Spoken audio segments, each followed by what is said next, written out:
The annual Anderson family reunion was in full swing at my brother Marcus's mansion. Crystal glasses clinked, designer shoes clicked against marble floors, and the air was thick with the particular brand of superiority that only old money can buy.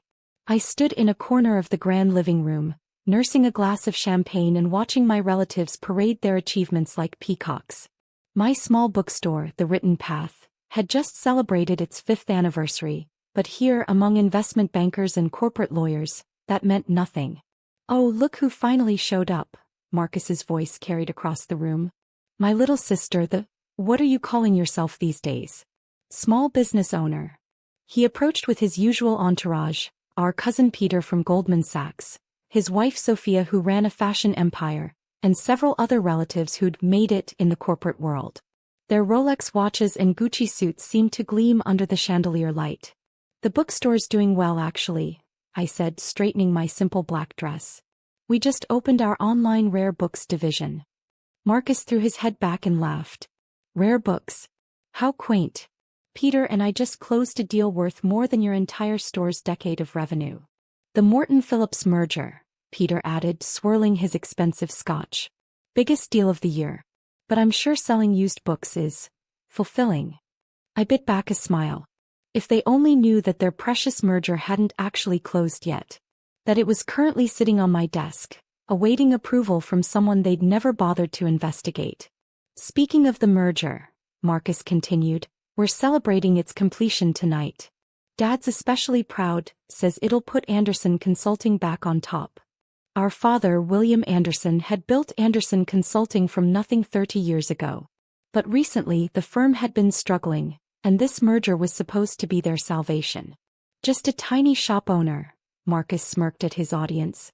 "While we're reshaping industries, Olivia here is probably organizing reading circles for kids." More laughter. I took another sip of champagne, checking my watch. Any minute now. Right on cue, phones started buzzing around the room. Marcus frowned as he checked his message. Peter's face suddenly lost its smugness. "This can't be right," Peter muttered, frantically typing on his phone. "The merger. It's being held up?" Marcus grabbed his own phone, his hands shaking slightly. "Who the hell is Anderson Enterprises? They're claiming controlling interest in Morton Phillips." "Impossible," our father's voice boomed as he strode into the room, his face red with anger. "Who would dare interfere with our deal?" I set down my champagne glass and pulled out my phone as it rang. Putting it on speaker, I answered, "Yes, David?" "Ms. Anderson." My CFO's voice filled the suddenly quiet room. "The Morton Phillips board is requesting an urgent meeting with Anderson Enterprises CEO regarding the merger approval. Should I inform them you're available tomorrow morning?" The crystal glass in Marcus's hand slipped, shattering against the marble floor. Peter's mouth hung open. My father stopped mid-stride, staring at me as if seeing me for the first time. "Yes, David," I replied calmly. "Set the meeting for 9 a.m. And please send over the complete portfolio of our holdings in their subsidiaries. I think it's time for full transparency." "Of course, Ms. Anderson. Will you be wanting the reports on the other 17 companies we acquired last quarter as well?" "That won't be necessary right now," I said, enjoying the way my relatives' faces grew increasingly pale. "Just the Morton Phillips files." As I ended the call, Marcus stepped forward, his designer shoes crunching on broken crystal. "Olivia, what have you done?" I smiled, remembering all the family dinners where they'd dismissed me, all the reunions where they'd treated me like a failure. "Done? Oh, brother dear, I haven't even started yet. You see that tiny shop of mine? It's just a hobby. My real business might be a bit more substantial." The room had gone completely silent, all eyes fixed on me as I walked toward the door. I should go prepare for tomorrow's meeting. After all, I paused, looking back at their shocked faces. It's not every day you need your little sister's signature to save your billion-dollar deal. As I left, I heard my father's heavy footsteps following me. The night was about to get very interesting indeed. My father caught up with me in the mansion's marble foyer, his Italian leather shoes echoing against the floor. "Stop right there, young lady." I turned slowly, savoring the moment. Gone was his usual commanding presence, replaced by something I'd never seen before: uncertainty. "Yes, Dad." I kept my voice neutral, professional. The way he taught us to speak in business situations, though he'd only ever expected Marcus to use those lessons. Anderson Enterprises. That's impossible. I would have known.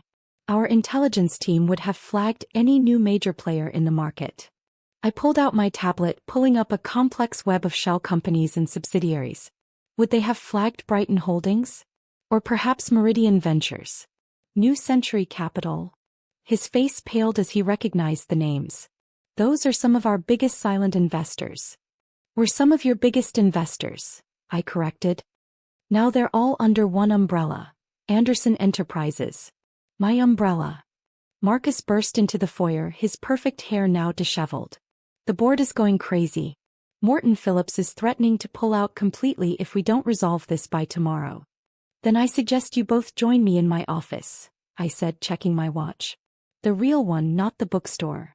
20 minutes later, our town car pulled up to a gleaming skyscraper downtown. Marcus's jaw dropped as we walked through the lobby, where Anderson Enterprises sparkled in gold letters on the wall. Impossible, he muttered. This building, it was bought 6 months ago by me, I finished, scanning my keycard for the private elevator. Along with the rest of this block. The elevator opened directly into my penthouse office suite.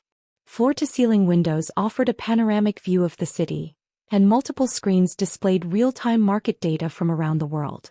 David, my CFO, was waiting with a stack of folders. Ms. Anderson, I've prepared the complete breakdown of our Morton Phillips holdings.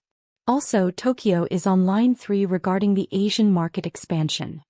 Thank you, David. Please hold all calls for now. Family meeting. As David left, I gestured to the leather chairs in front of my desk. My father and brother sat down, looking very much like chastised schoolboys. For the past 5 years, I began, while you were mocking my tiny shop, I was building this. Every time you bragged about your deals at family gatherings, I was quietly acquiring shares in your target companies. That bookstore? It's where I go to think, to plan, to remember why I started this in the first place. I pulled up more documents on the main screen. You see, Dad, when you decided Marcus would inherit Anderson Consulting, you forgot one thing. You taught me everything you knew first. Before Marcus was even out of college, I was learning at your knee. The difference is I was actually paying attention. But the money, Marcus protested. This kind of empire would take billions. Remember that tech startup you laughed at me for investing in 8 years ago? The one you said was cute? It was bought by Google for $3 billion. That was just the beginning. My father leaned forward, his business instincts finally kicking in. How much? How much do you want for the Morton Phillips shares? I laughed, the sound echoing through my office. You still don't get it, do you? This isn't about money. This is about respect. Recognition. Things you never thought I deserved. I stood up and walked to the window, looking out at the city lights. Tomorrow morning, the business world is going to learn who really controls Anderson Enterprises. Every major financial publication has the story ready to go. Your merger isn't the only thing that needs my approval. What do you mean? Marcus's voice cracked. I turned back to them, feeling the weight of years of dismissal and underestimation lift from my shoulders. Anderson Consulting? Check your ownership records. You might find some interesting changes there too. The color drained from both their faces as they frantically pulled out their phones, discovering what I'd known for months. Their company wasn't really theirs anymore. Now, I said, sitting back down at my desk, shall we discuss terms? The morning sun streamed through the windows of my office as I watched my father and brother process the reality of their situation. Marcus had loosened his tie, his usual smugness replaced by quiet desperation. Our father sat perfectly still, his years of business experience finally allowing him to understand the complete scope of what I'd accomplished. The Morton Phillips board will be here in 20 minutes, I said, checking my watch. Before they arrive, let me be clear about what happens next. I pressed a button on my desk and the screens around us lit up with different company logos, all the businesses I'd quietly acquired over the years. Anderson Consulting will be absorbed into Anderson Enterprises, I continued. The name stays but the leadership changes. Completely. You're taking everything, Marcus whispered. Everything Dad built. No, I corrected him. I'm taking what I built. While you were playing corporate prince, I was creating something bigger than Dad ever imagined. My phone buzzed, a text from David. Morton Phillips board in the lobby. Also, Wall Street Journal wants to confirm the interview time for your Business Leader of the Year profile. I smiled, remembering how many times my family had fawned over Marcus's small features in business magazines. Send them up, I replied. Before they arrive, my father finally spoke, his voice heavy with realization. Tell me one thing. How did none of us see this coming? I leaned back in my chair, thinking about all the family events where they'd ignored me, all the business discussions they'd excluded me from. You saw what you wanted to see, I answered. A little girl playing shopkeeper with her bookstore. You never bothered to look deeper to question why that tiny shop had a state-of-the-art security system, or why business leaders often visited to buy books. The rare book division? It's real, but it's also where I hold my most sensitive meetings. Who would suspect? The elevator chimed and David led in the Morton Phillips board members. Their eyes widened as they recognized my father and brother sitting there like chastised schoolchildren. Good morning, I stood to greet them. I believe we have a merger to discuss. 2 hours later I stood at my window again, but this time alone. The merger had been approved on my terms. Anderson Consulting would be restructured with a new board that I would personally select. Marcus would keep his job, but with significant oversight and reduced authority. My phone buzzed again, a message from our mother. Just saw the news. Why didn't you tell me? I thought back to all the family dinners where she'd sided with Dad and Marcus, all the time she'd suggested I find a nice man and settle down instead of playing with that little bookshop. Watch tomorrow's financial news, I texted back. There's more coming. David entered with a fresh stack of documents. The press releases are ready. Want me to start spreading the word about the other acquisitions? Yes, I nodded. It's time everyone knew who they've been dealing with. By evening, my office had become a revolving door of shocked family members. Cousins who'd mocked my small business discovered their companies were now under my control. Aunts and uncles who'd dismissed me at family gatherings learned their investment portfolios were tied to my decisions. As the sun set over the city, I visited my bookstore. Among the shelves of rare first editions and vintage classics, I found the piece that the corporate world could never provide.